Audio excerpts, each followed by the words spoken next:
오늘은 하이델베르크 교리문답 주의 날 제29주와 30주인데 30주는 그 80문답까지만 오늘 내용에 포함시켜서 낭독하겠습니다.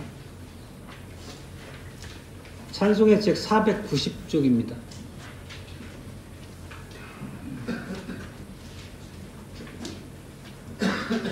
먼저 78문답입니다.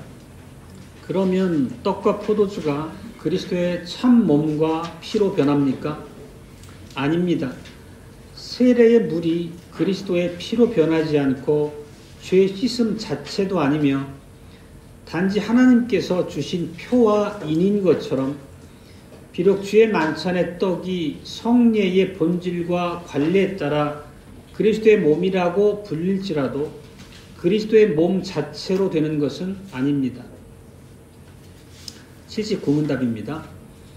그런데 왜 그리스도는 떡을 그의 몸이라 하시고 잔을 그의 피 혹은 그의 피로 세우신 새 언약이라고 부르시며 왜 바울은 그리스도의 몸과 피의 참례라고 말합니까? 그리스도께서 그렇게 말씀하시는 중요한 이유가 있습니다. 그리스도께서는 그의 만찬으로 마치 떡과 포도주가 이 육신의 생명을 유지해 주듯이 십자가에 못 박힌 그의 몸과 흘리신 피가 영원한 생명에 이르는 우리 영혼의 참 음식과 음료임을 우리에게 가르치고자 하십니다. 그러나 더욱더 중요하게 이 보이는 표와 보증으로 우리에게 다음을 확신시키고자 하십니다. 첫째, 우리가 그리스도를 기념하여 이 거룩한 표들을 우리의 입으로 받는 것처럼 확실히 성령의 역사를 통해 우리가 그의 참 몸과 피에 참여합니다. 둘째, 마치 우리가 직접 고난을 당하고 우리의 죗값을 치른 것처럼 그리스도의 모든 고난과 순종이 확실하게 우리의 것입니다. 80문답입니다. 주의 만찬과 교황파의 미사는 어떻게 다릅니까? 주의 만찬은 첫째, 예수 그리스도가 친히 십자가 위에서 단번에 이루신 유일한 희생 제사로 우리의 모든 죄가 완전히 사해졌다는 것.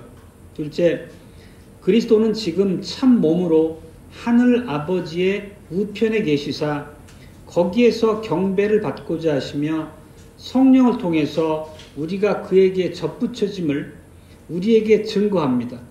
그러나 미사는 첫째, 산 자들이나 죽은 자들을 위해서 사제들에 의해 그리스도가 지금도 매일 제사로 드려지지 않으면 그리스도의 고난을 통해서는 죄사함을 받지 못한다는 것.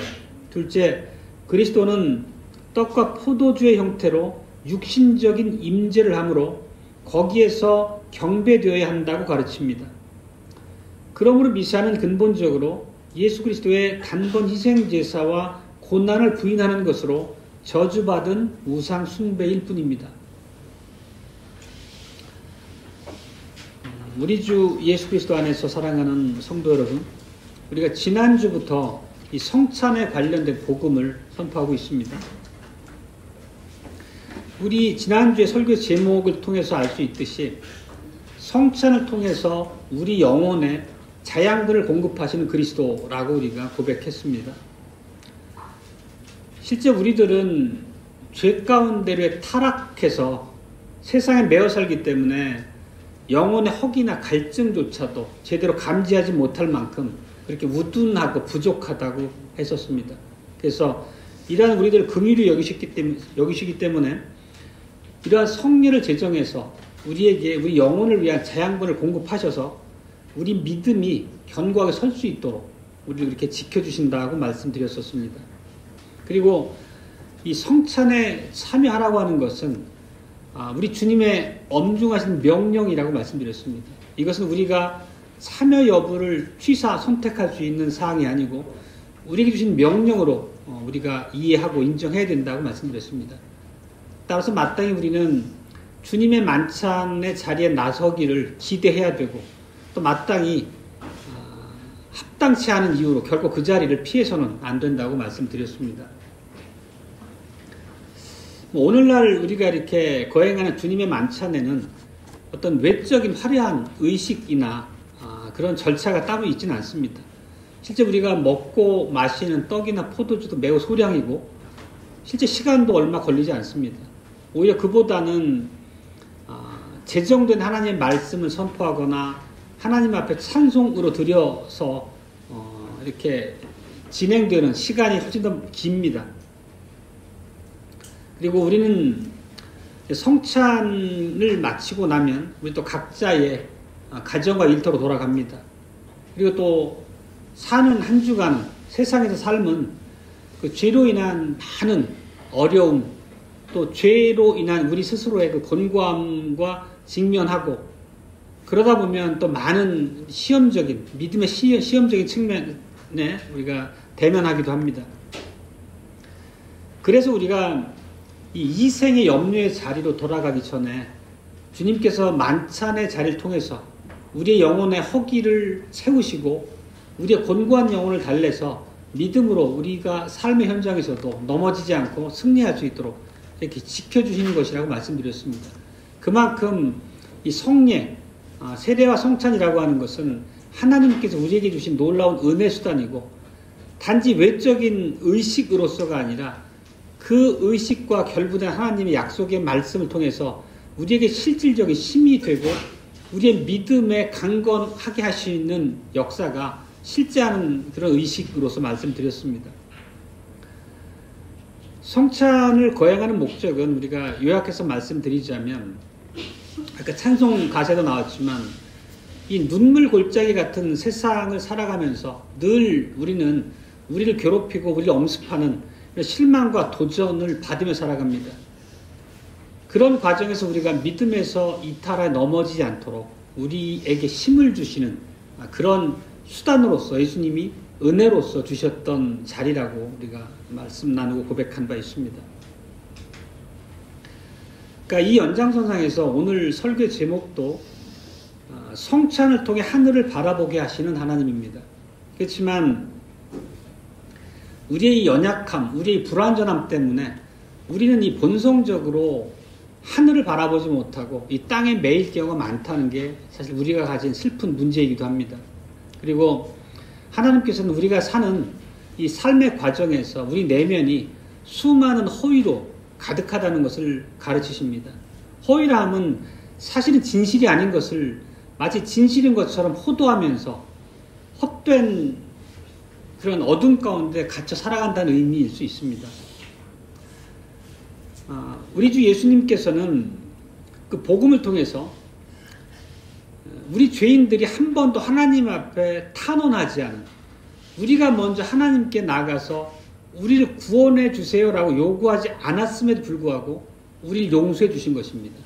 이렇게 우리에게 베푼 구원이라고 하는 것은 항상 출발점과 모든 과정과 결론까지도 오로지 하나님의 장중에서 진행된다는 것을 우리가 늘 고백합니다. 이 복음과 관련해서는 우리 사람의 역할이라고 하는 게 결코 있지 않다는 뜻입니다. 그런데 우리가 요즘에 늘 그 돌트신경이나 기타 신앙 고백에 대한 학습에서 봤던 것처럼 이 타락한 인간의 본성은 자꾸 자기가 자기 구원에 뭔가 기여하고 공헌하기를 원하는 그런 본성적인 잘못을 비꾸어집니다. 그리고 실제 그런 잘못된 주장이 얼마나 교회사에서 이단의 모습으로 교회를 괴롭혀 왔는지도 우리가 잘 압니다. 결국은 우리가 하나님께 드리는 예배를 포함한 모든 우리의 순종조차도 하나님 앞에서는 어떤 가치, 우리의 공로가 될 수 없다는 것을 우리가 명심해야 됩니다. 그리고 그런 주장 자체는 성경의 가르침과 근본적으로 배치되는 것입니다. 실제 종교개혁에서 새롭게 발견한 하나님의 진리의 말씀들을 요약한 두 가지를 굳이 꼽자면 오직 은혜를 포함한 그 파이브 솔라라고 하는 부분하고, 그 다음에 돌트 신경에서 고백되어진 5가지 핵심 교리처럼 튤립으로 대변될 수 있습니다. 이렇게 하나님의 호의로 우리가 구원을 얻는 것이지 결국 우리 안에서 어떤 자격을 얻어서 자격을 갖춰서 주님의 은혜를 받는 게 아니란 뜻입니다. 그런데 우리가 앞서 80문답에서 봤던 바이기도 하지만 이런 인간의 왜곡된 마음은 로마 캐톨릭 역사 안에서 매우 잘 드러나고 오늘까지도 로마 캐톨릭이 그 함정에 빠져서 실제 성경과 배치되는 주장과 가르침으로 허우적거리는 것을 봅니다. 그들은 예수 그리스도 안에 있는 하나님의 은혜만으로는 우리의 구원이 부족하다고 얘기합니다. 그래서 그들은 인간의 공로가 덧붙여져야 된다고 얘기를 합니다. 그래서 우리가 개혁교회적 신앙 고백에서 구원을 이신칭이라고 하지만 그들은 이행칭이라고까지 주장을 하는 것입니다. 그리고 신인협력구원설을 주장합니다. 하나님의 은혜와 더불어 우리의 공로가 우리의 구원에 필요하다는 것입니다. 그래서 캐톨릭은 잘 아시는 것처럼 그 반펠라기우스주의자들입니다. 알미니안하고 비슷합니다. 이 종교개혁의 위대한 개혁자들인 이 마틴 루터와 존 칼빈은 이런 이단적 주장, 사람의 공로가 우리 구원에 기여한다고 하는 이 잘못된 가르침이 실제 캐톨릭 교회의 미사 안에 핵심이라는 것을 잘 간파했습니다. 그리고 이 미사를 비판하면서 미사가 왜 오늘의 고백처럼 저주받은 우상 숭배인지에 대해서 정확하게 그 실체를 가르쳤습니다. 이 미사라는 것은 결국 인간의 이 부패한 마음에서 자기 구원을 위해서 스스로 기여해야 되고 마땅히 자기가 쌓은 바 선행이나 어떠한 결과들을 자기의 공로로 인정받기를 바라는 그런 인간의 잘못된 부패함에서 비롯된다는 것입니다. 그리고 미사는 우리가 잘 아시는 용어처럼 화채설이란 용어로도 우리가 부르고 있습니다. 화채설이라고 하는 것은 이제 단어의 의미처럼 화가 될 화자고 채가 몸체자잖아요. 몸이 된다는 얘기인데 무슨 뜻이냐면 사제가 들고 있는 떡이 실제 예수 그리스도의 몸이 된다는 것입니다. 그리고 사제를 통해 따라지는 이 포도주가 실제 예수 그리스도의 피로 변한다는 것이 그들의 주장입니다. 그래서 그들은 실제 그 미사의 자리에 예수 그리스도께서 시공간적으로 임재하고 실제 우리가 예수님의 살을 만질 수 있고 그분의 피를 우리의 이로 씹을 수 있고 그분의 피를 맞을 수 있는 것처럼 호도하는 것입니다. 어찌 보면 도저히 있을 법하지 않은 그런 유치한 주장이지만 그들은 오늘날까지 이런 잘못된 주장으로 자기들의 핵심인 미사의 그 근간을 이루고 있습니다. 그렇지만 우리가 이제 지난 시간에서도 이제 말씀을 통해서 살폈던 것처럼 예수 그리스도께서는 인성으로는 재림하시기 전까지는 하늘에 계십니다. 결코 그분의 인재로서 이 땅에 임재할 수 없다는 것을 우리가 고백한 바 있습니다. 그렇지만 로마 캐톨릭 교회도 기본적으로 2000년의 갈보리 십자가에서 예수님께서 몸이 부서지고 피가 흘려졌다는 사실은 부정할 수 없습니다. 그건 역사적으로 명료한 사실로서 증거가 있기 때문입니다. 그렇지만 그것을 인정하지만 그들이 주장하는 것은 2000년 전 십자가에서 드려진 예수 그리스도의 희생 제사만으로는 우리의 구원을 이루기 위해서 충분하지 않다는 것입니다. 그래서 실제 십자가에서 예수님께서 획득하신 그 공로가 우리 것이 되기 위해서는 오늘 이 자리에서도 예수님께서 속죄제사 드려져야 한다는 것입니다. 그게 바로 미사가 담고 있는 의미입니다. 그래서 이 미사를 행하지 않으면 2000년 전에 예수 그리스도의 구속의 죽으심이 오늘날 우리에게 무가치하다는 주장입니다. 실제 미사가 어떤 의미냐면 매 주일 미사의 장소에서 매번 예수 그리스도를 십자가에 못 박는 짓을 반복하고 있는 것입니다. 2000년 전에 갈보리에서의 죽으심과 더불어 미사를 통해서 그 현장에서 예수 그리스도가 속죄 제물로 다시 드려지지 않으면 우리에게 아무 유익이 없다는 게 미사의 주장입니다. 굉장히 우상숭배적입니다. 분명히 우리가 지금까지 고백한 개혁교회적 신앙 고백을 근거로 보더라도 이것이 얼마나 성경의 가르침과 배치되고 거짓된 가르침인지를 금방 알 수 있습니다. 오늘 읽은 구절 하나를 근거로 보면 히브리서 9장 12절입니다. 그리스도께서는 염소와 송아지의 피로 아니하고 오직 자기 피로 영원한 속죄를 이루사 단번에 성소에 들어가셨느니라, 이렇게 기록하고 있습니다. 여기서 시제를 보면 한글에서는 잘 시제라는 개념이 이렇게 뚜렷하진 않지만 과거 시제입니다. 이 얘기는 이미 완전한 속죄 제사를 이루셨다는 것을 전제로 고백하고 있다는 뜻입니다. 그리고 여기 보면 오늘의 말씀처럼 히브리서 9장 12절처럼 실제로 그리스도께서는 단번에 성소는 곧 하늘을 가리키는 것입니다.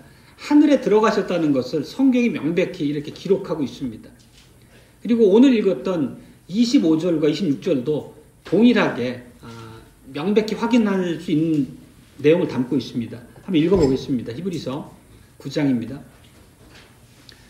대제사장이 해마다 다른 것의 피로써 성소에 들어가는 것 같이 예수께서 자주 자기를 드리려고 아니하실지니 그리하면 그가 세상을 창조할 때부터 자주 고난을 받았어야 할 것이로되 이제 자기를 단번에 제사로 드려 죄를 없게 하시려고 세상 끝에 나타나셨느니라.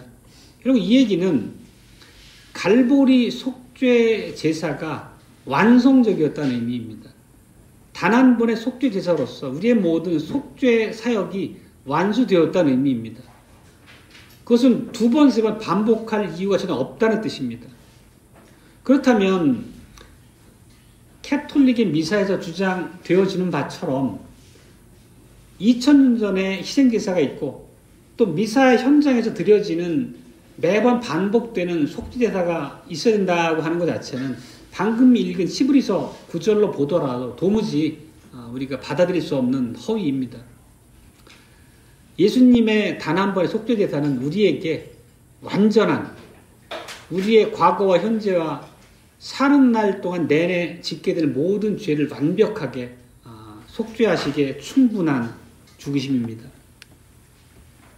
그리고 오늘 읽었던 그 80문답에서 이렇게 고백합니다. 이 사실 중에 일부를. 죄 많지 않은 첫째 예수 그리스도께서 친히 십자가 위에서 단번에 이루신 유일한 희생제사로 우리의 모든 죄가 완전히 사해졌음을 증거합니다. 그렇습니다. 형제자매 여러분, 하나님께서 우리에게 구원을 베푸시기 위해서 우리가 어떤 자격을 획득하기 위해서 우리가 선행을 쌓아 나가야 된다라고 하는 그 주장, 그러니까 우린 당연히 하나님의 거룩한 백성으로 순종의 삶을 살아야 하지만 그런 차원의 문제가 아니라 나의 삶의 순종의 열매들, 선행들, 내가 예배드리는 것, 내가 주님께 헌금 드리고 주님을 찬양하는 것, 이런 행위들이 공로로서 작용해서 모아져서 내가 구원을 얻을 자격을 만들어간다. 이런 주장은 전혀 다른 얘기가 되는 것입니다. 있을 수가 없는 주장입니다. 그리고 우리가 과거에 고백했던 23주일 고백에서 이런 표현이 있었습니다. 그리스도의 완전한 속죄와 의와 거룩을 우리에게 전가하셨다. 기억나실 것입니다. 여기서 완전한 속죄라고 하는 거는 그때도 영어로서 말씀드렸었는데 이게 그러니까 perfect satisfaction, 그러니까 완벽하게 성부 하나님께서 요구하시는 공의를 만족시켰다는 의미입니다. 결국 그 예수님의 단 한 번의 제사로 우리의 모든 속죄가 완성되었기 때문에 그 이후에 우리에게 임하는 구원은 완벽하게 하나님의 은혜로서 그분의 주권적인 베푸심의 일환으로 우리에게 다가온다는 것을 다시 말씀드립니다. 그리고 29주일 오늘 고백한 문답 끝에서 이렇게 고백하고 있습니다. 마치 우리가 직접 고난을 당하고 우리의 죗값을 치른 것처럼 그리스도의 모든 고난과 순종이 확실하게 우리의 것입니다. 이 얘기는 예수님의 2000년 전에 갈보리의 사역이 완성적이었다는 얘기고 그로 인해서 우리가 완벽하게 우리의 모든 죄가 사해졌고 성부 하나님과의 화목이 완벽하게 완성되었다, 이루어졌다는 뜻입니다. 더 이상 하나님께서 우리에게 진노하지 않으신다는 것을 명백하게 고백하고 있는 내용입니다. 결국 이런 우리 개혁교회적 신앙 고백에 대한 바른 이해, 성경에 근거한 이해를 토대로 보면 로마교회 가르침이라고 하는 것은 이런 예수 그리스도의 사역의 완전함을 정면으로 부정하는 것에 다름 아닙니다. 결국 그들의 주장은 우리 자신을 들여다보게 하는 거고 우리 자신 안에서 구원의 근거를 찾게 하는 것에 다름 아닙니다. 그렇다고 하면 우리가 살아가는 세상의 모습은 어떻습니까? 우리는 매일 매 순간 죄를 지으며 살아갑니다. 또 사실 우리가 우리의 모든 죄에 대해서 자각하고 있는 것도 아닙니다. 그럼 이런 우리의 불완전함을 고려한다면 거기에다가 로마 캐톨릭의 교리적인 주장을 덧붙인다면 우리는 매 순간 미사를 드려야 되는 겁니다. 우리는 매 순간 내 구원이 완성된 것일까 불안에 떨면서 스스로 죄를 지을 때마다 양심의 가책을 고통받아야 하는 것입니다. 이것은 우리에게 이루신 하나님의 구원의 완전함, 그 놀라운 은혜를 다 상쇄하고 우리를 그 불안과 고통의 구렁텅이로 밀어넣는 것에 다름 아니라는 얘기입니다. 사랑하는 성도 여러분, 그렇지만 우리가 기뻐하십시오. 그리고 즐거워할 수 있습니다. 우리 개혁교회에서는 우리의 신앙 고백에서는 이런 로마 캐톨릭의 거짓된 가르침을 전혀 인정하지 않습니다. 그런 거짓으로 우리의 구원을 불안하게 만들지 않고 우리가 살아가는 부족함 때문에 우리의 아직 자유롭지 못한 부패성 때문에 우리를 불안하게 만들지 않습니다. 결국 로마 교회의 이런 신인 협력 구원설, 반펠라기안주의적 가르침은 당연히 성경과 배치되는 가르침이고 하나님의 전적인 은혜를 거부하는 것이고 결국은 참 하나님의 언약에 배치되는 것이기 때문에 결국은 멸망받아 마땅한 거짓이라는 것입니다. 우리는 하나님 말씀이 가르치는 바처럼 예수 그리스도의 완벽한 속죄 제사로서 우리의 모든 죄가 완벽하게 사해졌고 하나님과의 모든 화목이 이루어졌기 때문에 하나님이 더 이상 나를 진노의 눈길로 바라보지 않으신다. 항상 예수 그리스도를 통해서 나를 바라보시고 받아주시기 때문에 용납하시기 때문에 내게는 모든 것이 완성적이고 보장되어 있다는 것입니다. 그게 바로 복음의 실체죠. 오늘의 둘째 주제는 하나님께서는 자비롭게도 우리의 시선을 하늘로 옮긴다는 사실입니다. 이게 왜 하나님의 자비하심이냐면 우리는 본성적으로 하늘을 바라보지 못한 한계에 늘 붙잡혀 있고 계속 넘어지기 때문에 그런 우리의 연약함을 아시기 때문에 우리의 본성적인 그런 불완전함을 아시기 때문에 하나님께서는 우리의 시선을 주권적으로 하늘로 옮겨주신다는 뜻입니다. 그리고 그 수단을 우리 앞에 두신 은혜의 방법이 바로 주님의 만찬이라는 얘기를 하고 계신 겁니다.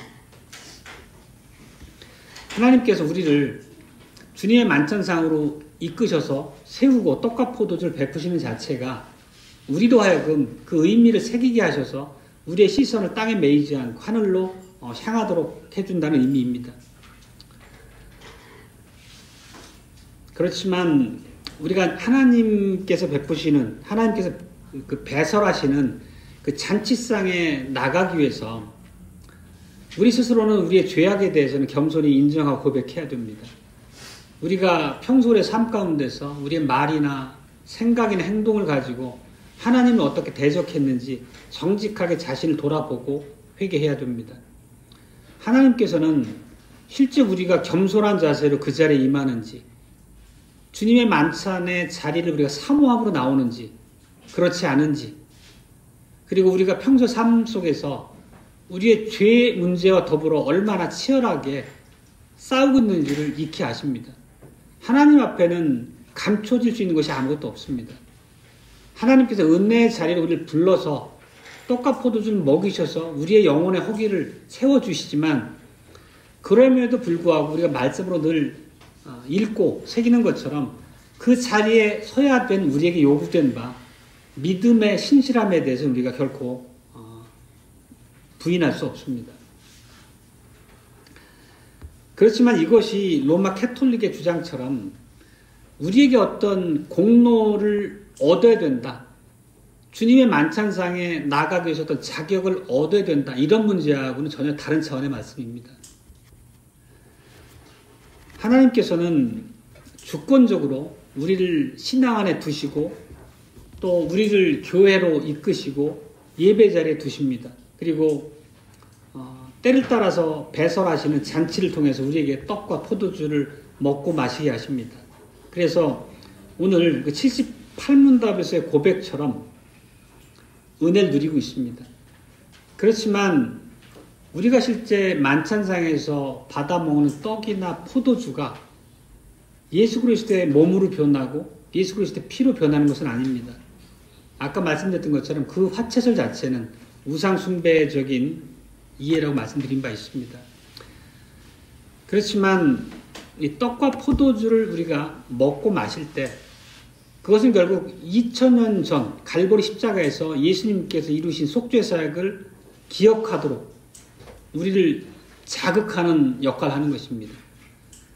그 단순히 우리의 의지의 문제로 그것을 기억해내는 것이 아니라 우리가 영적 임재에서 이미 나다시피 성령 하나님께서 그러한 자리, 배설하신 하나님의 은혜의 자리를 통해서 우리의 영혼을 부추기시고 예수 그리스도의 사역을 바라보고 의지하도록 우리를 이끄신다는 뜻입니다.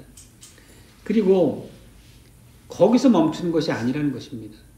2000년 전에 우리를 향한 완벽한 속죄 사역도 기억나게 하시지만 그 예수님께서 지금은 하늘 보좌 하나님 우편에서 우리를 위해서 중보하고 계시다는 것 자체가 또 반드시 기억해야 할 바입니다. 결국 우리를 위한 예수 그리스도 우리 주님의 열심은 2000년 전에 멈춘 것이 아니고 우리가 살아있는 한 마지막 날까지 계속 우리를 위해서 일하고 계시고 그 은혜의 결과로서 우리가 믿음 안에서 설 수 있다는 뜻입니다. 참으로 이것은 놀라운 복음입니다. 우리를 위한 속죄제사를 완성했을 뿐만 아니라 그 속죄제사의 결과가 우리 안에 결코 잊혀지지 않고 기억될 수 있도록 역사하신다는 의미입니다. 그리고 성부 하나님께 중보함으로 예수님께서 위에서 피를 흘리신 그런 선택받은 언약의 백성들을 하나님이 기억하시도록 계속 성부 하나님께 탄원하는 역할도 하고 계신다는 뜻입니다. 이런 모든 은혜의 내용들이 우리가 늘 기억하고 고백함으로써 우리가 살아가는 날 동안 아무리 삶의 형편이 곤고하고 우리를 뒤흔들어 놓는다 하더라도 그 복음 안에서 우리가 바로 설 수 있는 이유가 그것이라고 생각합니다. 성찬 예식서에서 이런 구절이 있습니다. 우리는 떡과 포도주라는 외적인 상징에 마음이 끌려서는 안 되고 중보자이신 그리스도께서 아버지 우편에 계시는 하늘로 가슴을 들어야 합니다. 이것은 우리의 시선이 성찬상에서뿐만 아니라 삶의 매 순간 땅에 매이지 않고 우리의 자신, 우리 자신의 부족함과 어찌 보면 참 연약함 가운데 매여서 낭망하지 말고 하나님을 바라보라고 우리를 격려하시는 것입니다. 성찬상의 의미가 그런 은혜로서 우리에게 주어졌다는 뜻입니다. 그리고 79문답을 보면 그리스도께서는 떡을 당신의 몸이라 부르시고 피를 그 잔을 포도주 잔을 당신의 피라고 부르셨습니다. 그 내용을 이렇게 고백하고 있습니다.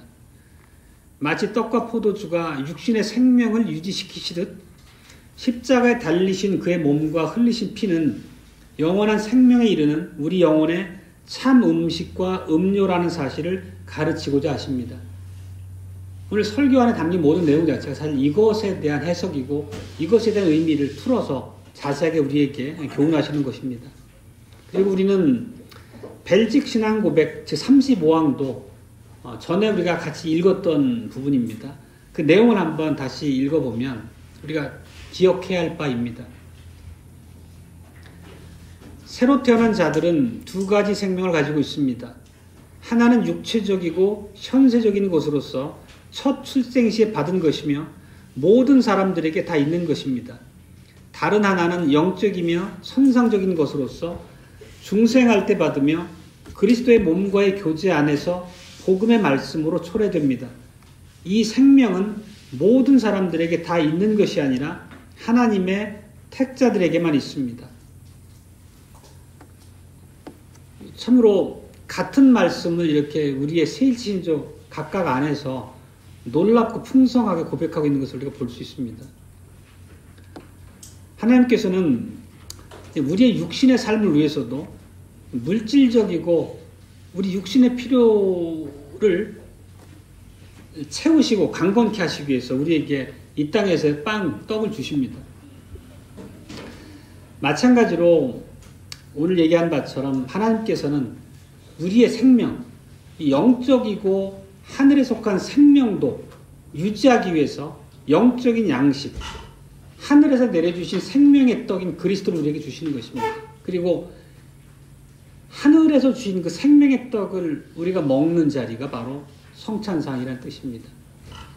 그러니까 이렇게 실제 떡을 먹고 우리가 육신의 힘을, 강건함을 얻는 것처럼 우리의 영적인 생명, 하늘의 생명을 유지하고 강건케 되기 위해서 이런 영적인 산떡인 예수님을 주셔서 우리에게 교훈하신 하나님은 참으로 놀랍도록 자상하시다는 생각이 듭니다. 예수님께서는 그와 관련해서 요한복음에서 이렇게 말씀하십니다. 오늘 읽은 구절입니다. 나는 하늘로서 내려온 산떡이니 사람이 이 떡을 먹으면 영생하리라. 나의 줄 떡은 곧 세상의 생명을 위한 내 살이로라 하시니라. 이것은 우리가 먹어야 할 분은 예수 그리스도입니다. 산떡인 예수 그리스도를 우리가 먹어야 하는 것입니다.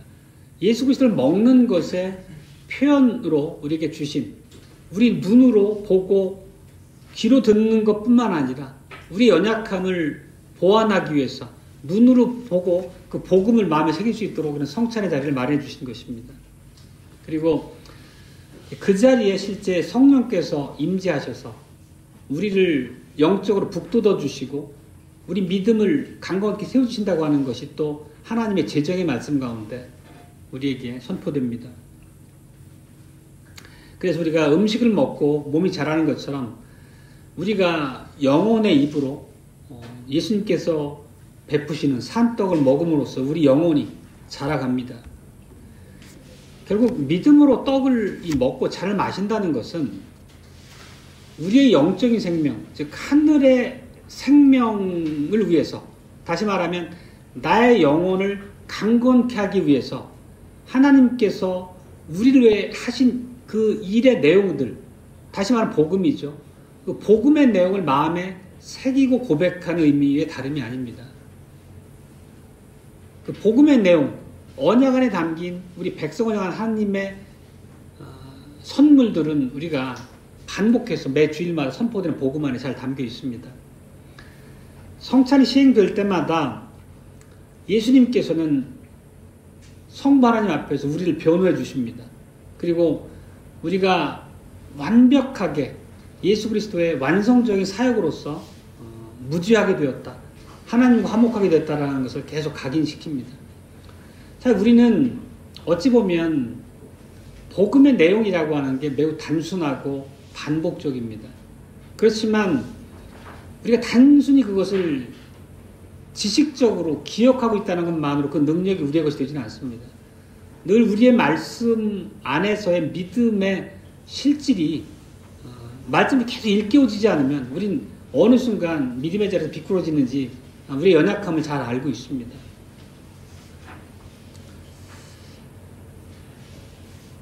그렇다면 이제 오늘의 이 성찬 안에서 주시는 가르침처럼 우리의 눈을 들어서 매주일 반복되는 말씀이지만 하늘에 계신 예수 그리스도를 우리는 바라봐야 합니다. 우리 스스로를 바라보면서 우리 자신의 연약함, 매번 짓는 죄에 대한 슬픔에 매여서 탄식하고 주저앉아 있지 말라는 뜻입니다. 주님께서는 그리스도께서 이미 확보하신 우리 구원을 위한 보증, 그 선물을 우리가 얻기 위해서 나 자신의 초점을 맞추지 말라고 말씀하십니다.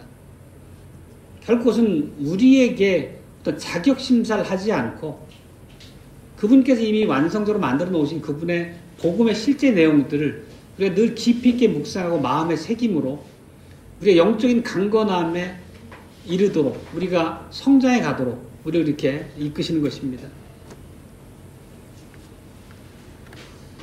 그리고 그뿐만 아니라 이러한 예수 그리스도께서 우리 앞에 이루어 두신 구속의 사역이 더욱더 유효하고 확실해질 수 있도록 하나님 앞에서 지금 이 순간도 우리를 위해서 중보하고 계신 분이 예수 그리스도라는 것입니다. 그리고 우리가 매번 이렇게 선포되는 복음 안에서 완벽하게 죄로부터 자유케 되었고 죄로 인한 두려움, 슬픔으로부터 우리가 극복되어야 할 수 있는 충분한 근거를 우리 안에 두셨다는 것을 반복해서 우리에게 말씀하십니다.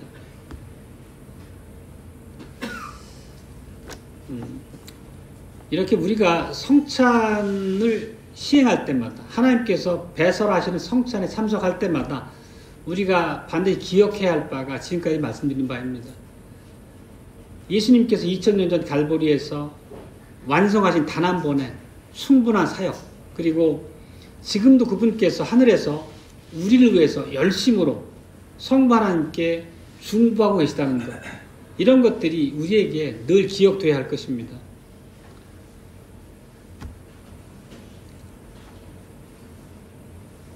이제 우리가 또 주일을 마치면 이런 이제 생명의 양식을 받고 또 하나님의 말씀 앞에 감화 감동으로 그분의 교훈의 자리에서 우리가 힘을 얻은 다음에 각자 과업이 있는 또 각자 살아가는 현장에 도전이 있는 이제 그런 가정과 일터로 돌아갑니다. 그리고 어쩔 수 없이 우리는 또 이런저런 죄와 많은 허물을 쌓으며 살아갑니다. 그렇지만 그럼에도 불구하고 오늘 드렸던 우리의 말씀처럼 우리는 낭망할 필요가 없다는 것입니다.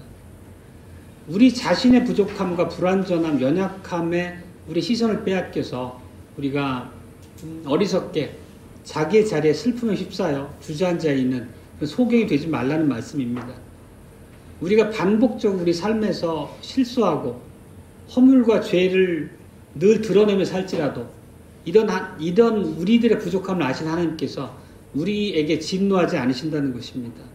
그리고 항상 교회 앞에서 성찬상을 배설하고 우리를 그 상에 참여케 하심으로 그 생명의 양식과 음료로 우리의 영혼을 강건케 하신다는 것입니다.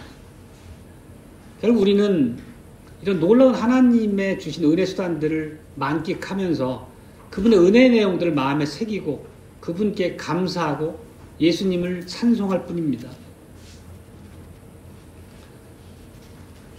말씀 마치겠습니다.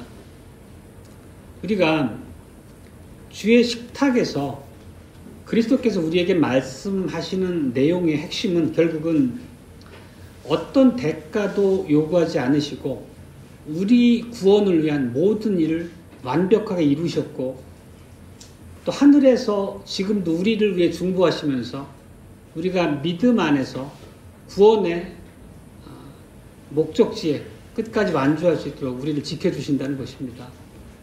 아멘.